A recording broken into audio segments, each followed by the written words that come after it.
बेहद अहम और महत्वपूर्ण बिंदु पे ये प्रेस वार्ता हो रही है। मीडिया में अभी ये खबर आई थी,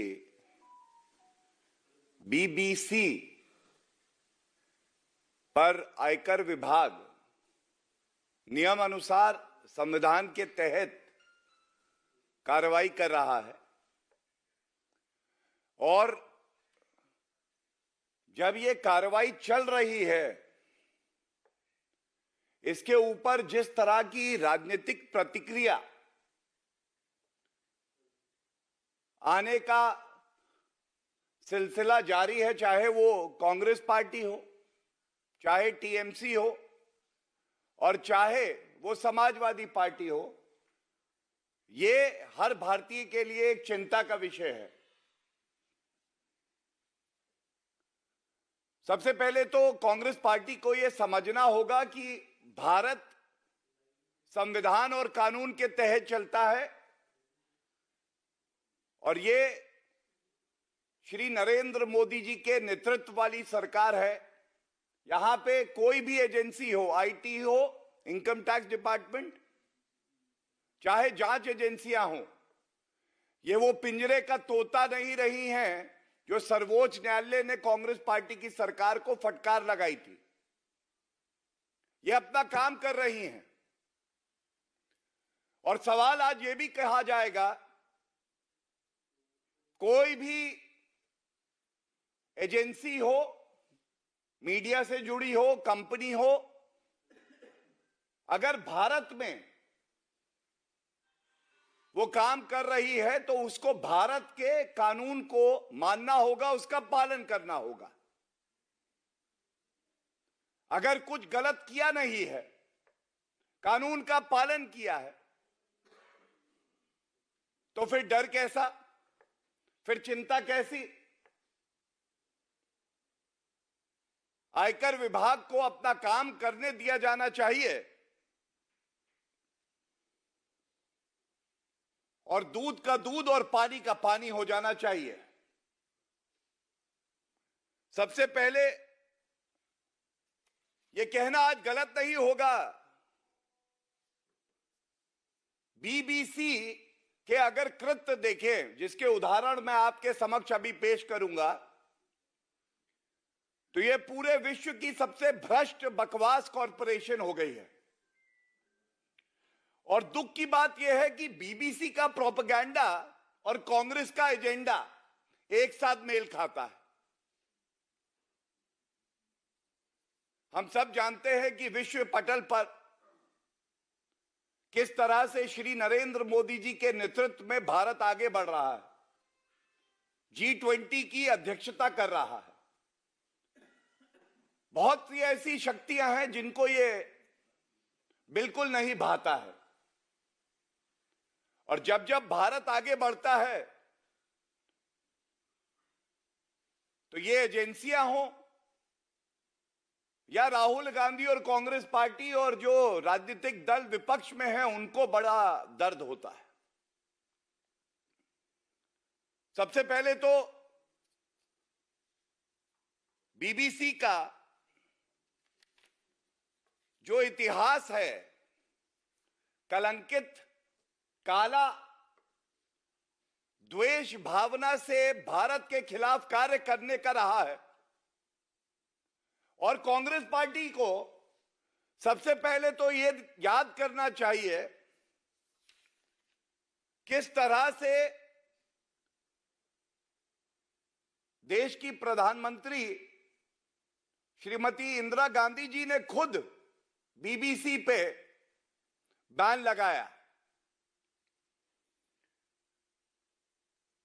बीबीसी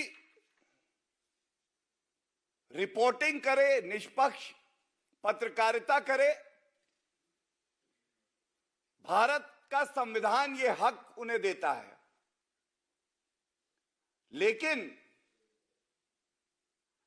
किस तरह की पत्रकारिता की आड़ में एक एजेंडा आगे बढ़ाया जाता है, वो मैं आपके समक्ष रख दूं। There is a reporting that was done by the BBC in a program. They unleashed the most venomous attack against our country. The program presenter referred to a commander of a terrorist outfit operating in Kashmir as charismatic young militant. एक आतंकवादी जो भारत की अखंडता के खिलाफ शक्ति खड़ी हो रही है, उसको बीबीसी ने बताया करिश्माई युवा उग्रवादी है। ये करिश्माई युवा उग्रवादी, ये किस तरह की रिपोर्टिंग है? आप भारत में कार्य करना चाहते हैं और भारत के संविधान को तार तार करते हैं, भारत की अखंडता को चोट पहुंचाने का प्रयास करते हैं। इसी तरह से पूरे विश्व में भारत अपनी संस्कृति, अपनी विविधता के लिए जाना जाता है। यहां क्या त्योहार हैं, सबके क्या भाव हैं, वो बिना जाने बीबीसी ने कहा Holi is a filthy festival. BBC, what do you know about the festivals of India? And citing this example will go a very long way to show how venomous, how shallow the reporting of the BBC is. Adding to that, we all revere father of the nation, Mahatma Gandhi ji. But BBC wishes to operate in India, yet refuses to respect the icons of the country. The BBC very categorically in a program, and its presenter had the temerity to say that Mahatma Gandhi had failed in his attempt to liberate India in 1946.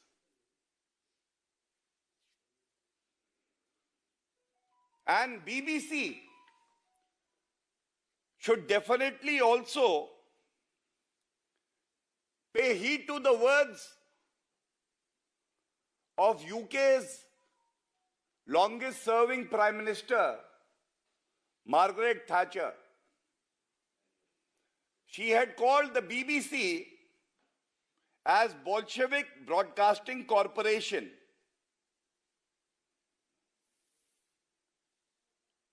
These examples are very important for a fundamental reason, and the reason is this.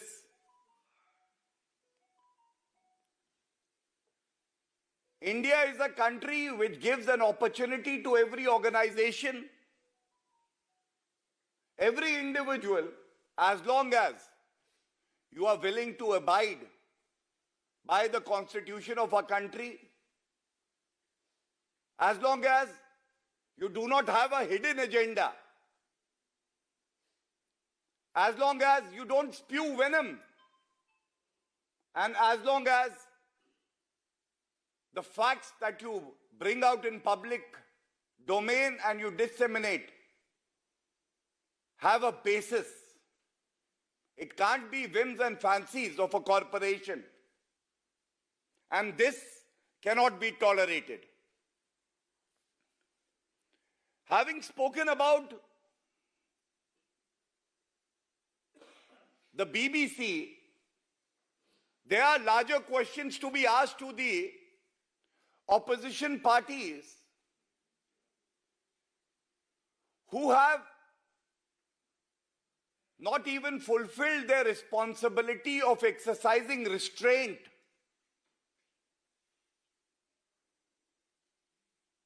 और ये कहना गलत नहीं है। क्यों ऐसा होता है कि कांग्रेस का हाथ देश विरोधियों के साथ हमेशा? पहला सवाल कांग्रेस पार्टी से यह पूछना चाहिए सबको। हम पूछ रहे हैं, जनता पूछ रही है। अगर एक संस्था, कानूनी संस्था अपना कार्य कर रही है और अभी वो कार्रवाई पूरी भी नहीं हुई है, उसका निचोड़, उसका निष्कर्ष बाहर भी नहीं आया है, किस आधार पर कांग्रेस पार्टी, समाजवादी पार्टी, तमाम विपक्षी दल, जो भी देश विरोधी ताकत है, उसके साथ खड़े हो जाते हैं?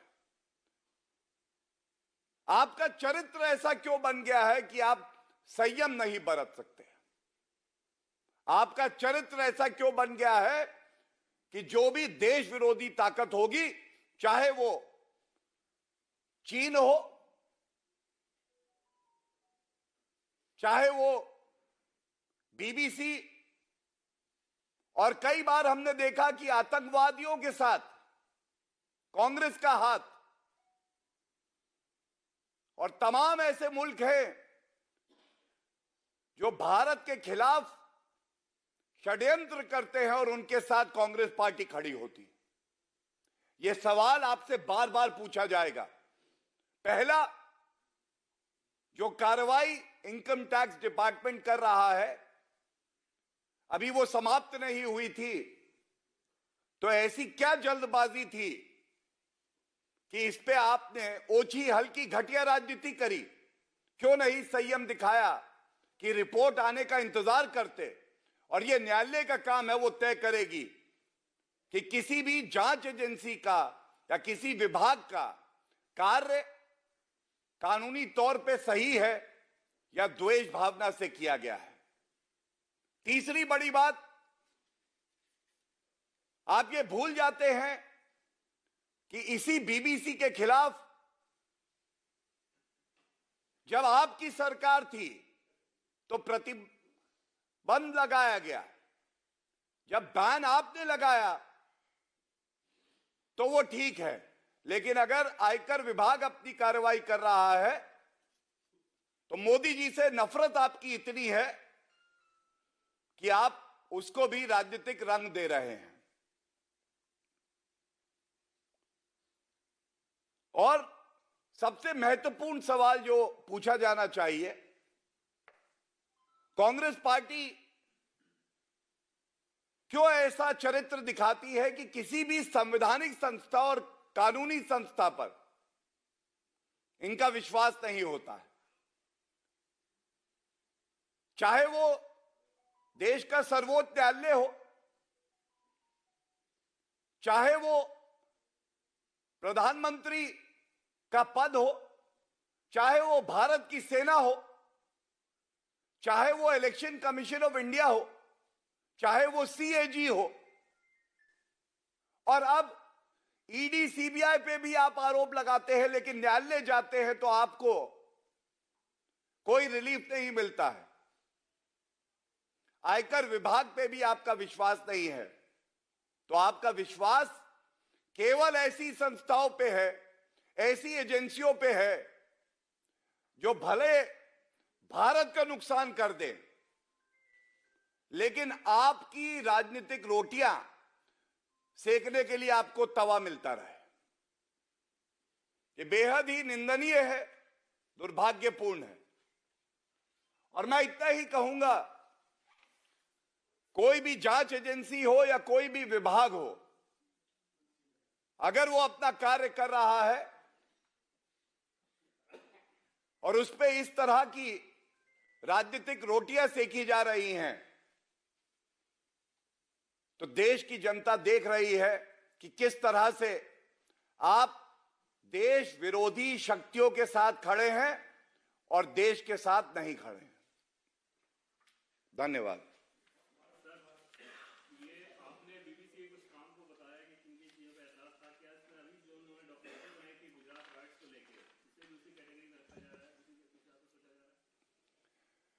देखिए, मैं एक बात जरूर कहूंगा,